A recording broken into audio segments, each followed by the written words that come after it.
Tenang mawon Mbak, sakniki saged ngagem KTP.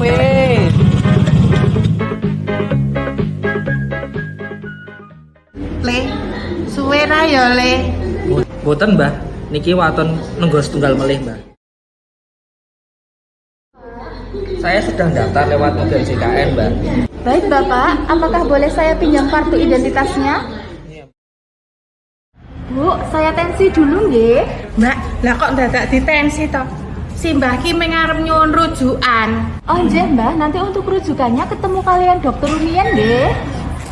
Mbah, ini sudah saya tensi. Tensinya agak tinggi. Waduh, tensinya dhuwur. Nggih Bu, tadi saya sudah cek ya. Tadi ada penyakit yang cukup ditangani di klinik atau Pratama 1 atau penyakit yang harus dirujuk, dan kita sekali lagi penanganan alat maupun obatnya sudah komplit. Nggih Mas Dokter, kula manut mawon. Layanan kesehatan dalam rangka program JKN diberikan secara berjenjang, efektif, dan terintegrasi. Rujukan akan diberikan berdasarkan kebutuhan medis sesuai dengan kompetensi fasilitas kesehatan. Jadi, diperiksa terlebih dahulu untuk menentukan layanan kesehatan secara berjenjang. Salam sehat selalu untuk kita semua.